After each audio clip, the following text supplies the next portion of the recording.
PL antifacção perdeu força e como perdeu na Câmara após o recuo do relator do projeto, o Guilherme Derrite, em partes do texto e os diversos embates na Câmara Federal. O presidente da Câmara, Hugo Motta, avisou que o tema será o único item da pauta da próxima terça-feira, dia 18.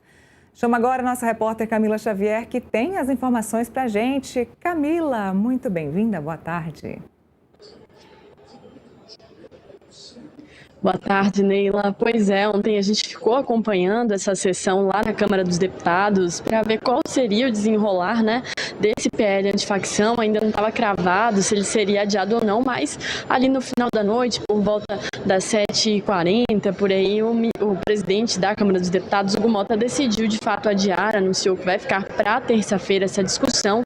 Isso porque ao longo do dia ele teve algumas reuniões, houve uma certa pressão também, tanto de governadores quanto de algumas lideranças, para adiar essa votação. Inclusive o próprio governo não queria que fosse votado ontem. A ministra Gleisi Hoffmann defendeu um adiamento dessa discussão para que fossem feitos alguns ajustes. O governo ainda não estava satisfeito com o texto de Guilherme Derrite, ainda não está, Neila e Felipe. Pelo que a gente ouviu hoje aqui, agora há pouco, da ministra Gleisi Hoffmann, ainda tem alguns pontos que incomodam no texto apresentado por Derrite. Lembrando que ele já apresentou 4 versões do seu parecer sobre o projeto, com o substitutivo.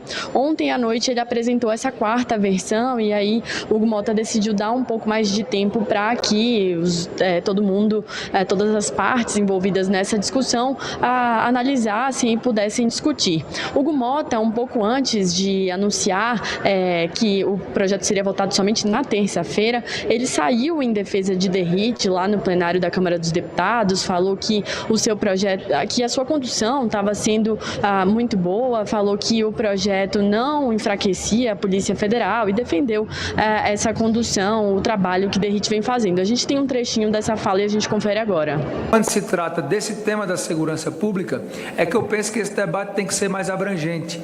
Ninguém é dono dessa pauta, essa pauta não pertence a um lado ou a outro. O que o cidadão que nos assiste nesse momento espera dessa casa é que sejamos proativos, é que sejamos capazes de enfrentar essa pauta que a sociedade brasileira não aguenta mais.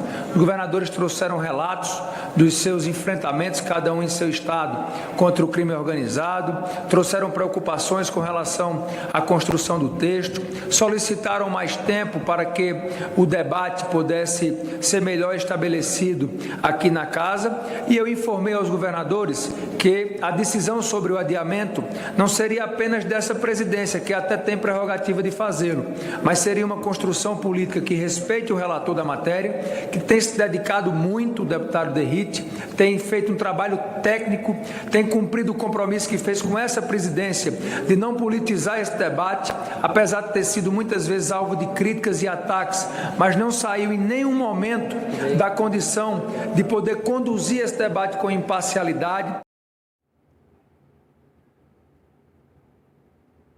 Nessa fala de Hugo Motta, ele falou, citou essa reunião que ele teve antes, mais cedo, foi ontem por volta das 15h, com governadores. Teve o governador de Minas Gerais, Romeu Zema, também a Ronaldo Caiado, de Goiás, Cláudio Castro, do Rio de Janeiro, e também a vice-governadora aqui do Distrito Federal, a Celina Leão. Eles se reuniram com o Hugo Motta, segundo Cláudio Castro, eles não foram discutir um tema específico, eles queriam discutir mesmo de maneira geral essa questão da segurança pública, e aí por isso pediram esse prazo de 30 dias para que pudessem dialogar com os diversos poderes, dialogar sobre esse assunto e aí então colocar para votar esse tema, o PL da segurança pública, esse PL da antifacção. A gente confere agora um trechinho dessa fala de Castro, na qual ele defende um prazo maior para essa votação. Presidente Hugo, deixo de antemão, nós não discutimos texto, ninguém discutiu texto, nós discutimos problemas que nós temos e algumas soluções para esses problemas que nós achamos, e o presidente Hugo, então, entendeu, se sensibilizou com o nosso pleito e ficou de conversar com o relator e também com o colégio. Então, dá esse prazo de 30 dias,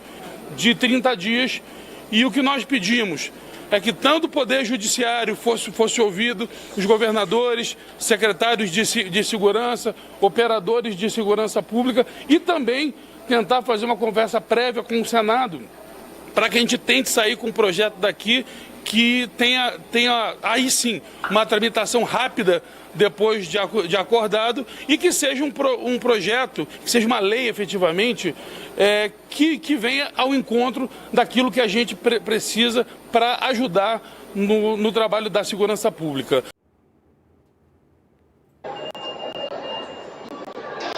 Nessa mesma coletiva na qual Cláudio Castro falou, né, defendeu esse prazo de 30 dias, os outros governadores também se pronunciaram, também se manifestaram. Caiado, ele falou, também defendeu esse prazo maior, porque, segundo ele, é preciso discutir com os diversos poderes, também com o Supremo Tribunal Federal. Mais cedo, inclusive, Derrite falou que não tinha problema nenhum em apresentar várias versões do texto, isso porque ele queria apresentar um texto que não fosse passível de contestação lá no Supremo Tribunal Federal. Então, nessa fala aí, Caiado defendeu esse prazo maior mesmo, essa discussão, diz que não há problema algum em os governadores também se envolverem nessa discussão, já que o tema interfere diretamente na pauta dos estados. A gente confere um trechinho disso que ele falou ontem. É que não adianta você ter uma legislação que ela não sente à mesa todos os poderes. A autonomia dos poderes não está sendo invadida por nós. Mas nós, nos nossos estados, sentamos com todos os poderes para discutir assuntos que não podem ficar inconclusos na fila de espera. Então é preciso que este assunto ele seja abordado com o Supremo, seja abordado com o Senado, seja abordado com o Executivo e com todos e com nós, governadores, porque, na verdade, nós é que estamos à frente do problema, tá certo? Quem tem que responder à população do Estado somos nós. Nós é que fomos eleitos. Nós é que sabemos a nossa realidade. Pois é, Camila e Felipe, os governadores de novo voltaram a interferir nesse assunto. Eu sabia que isso iria acontecer, isso aconteceu lá atrás, em abril, quando houve a apresentação do projeto da PEC da Segurança Pública, que está encalhado dentro do Congresso Nacional, que não deve parar. Não à toa, o Ministério da Justiça criou o PL antifacção. Isso me cheira, eu posso estar muito enganada, mas isso me cheira encalhamento de projeto mais uma vez. Um projeto que teve uma mudança pela 4ª vez em aí menos de 2 semanas, em uma semana. Felipe, me parece que esse PL antifacção pode ter o mesmo destino da PEC da Segurança Pública.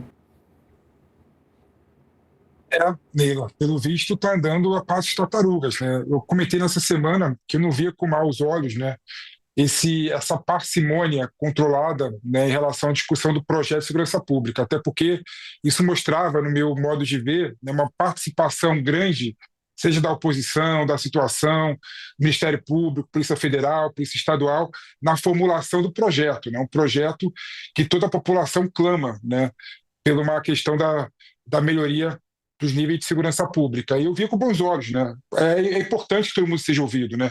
Mas a parcimônia e a demora não poderia ser de forma muito grande, né? Tudo bem, pegar 2 dias, 1 semana, até o mês, mas não dá para ser anos, né?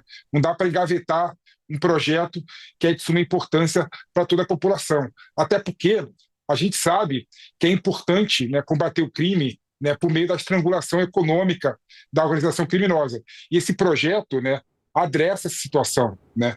Como que o pendimento dos bens pela organização criminosa pode ser utilizado pela Polícia Federal, Polícia Estadual e as polícias civis, né, em geral, né? É importante ter uma definição clara do que seriam as organizações criminosas, né, as facções criminosas no Brasil, o que não tem, né? Não tem todo tipo penal relacionado com o Comando Vermelho, com as milícias, é tido no Código Penal em relação à organização criminosa em geral, que não encontra a especificidade, a tipificação penal das milícias e facções criminosas no mundo contemporâneo, né? Mas, infelizmente, Neilo, o que a gente está vendo aí é uma demora por picuinha, né? Por politicagem e não por política, né? E na vontade de querer discutir o projeto para aperfeiçoar o projeto. Isso é muito triste para a população em geral. Sim, a questão de ouvir vários órgãos, isso de fato era muito interessante. A participação efetiva dos órgãos, de vários setores da sociedade, isso de fato era importante. De parlamentares, de todos os espectros políticos também era importante.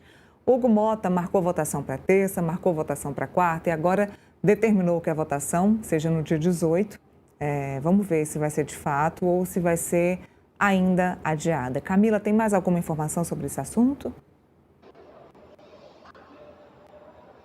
Em relação a esse prazo, Neila, pelo que eu conversei ontem com alguns líderes lá na Câmara dos Deputados, eles defendem, de fato, que seja votado logo esse projeto. Eles acham que não tem mais nenhuma alteração tão relevante assim para ser feita, que o tempo é suficiente para se entrar em um acordo.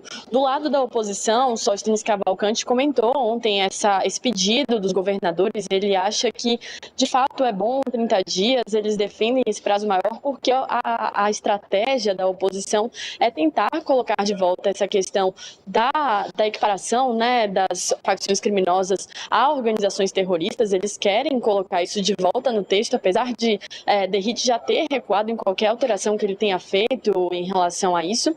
E também eles querem uma alteração na questão das audiências de custódia. Eles querem que isso entre no texto, que as audiências de custódia sejam limitadas apenas ao primeiro crime e não sejam feitas novamente quando o criminoso é reincidente. Então, lá dentro do Congresso Nacional tem essas duas visões distintas, né? Líderes querendo já passar por essa discussão, a oposição apoia os governadores e o governo pediu um adiamento, ele queria discutir um pouco mais do texto, o texto ainda não está satisfatório, apesar de Derrite ter apresentado a quarta versão, mas também querem que seja votado logo. Eles acreditam que esse prazo de 30 dias pode dar justamente no que vocês têm falado aí, né? Que o projeto acabe esfriando e não seja votado, principalmente porque lá no dia 17 de dezembro, que é quando mais ou menos cairia esse prazo de 30 dias, tem votação do orçamento, então outros temas que já vão entrar aí na prioridade, né, Neila e Felipe?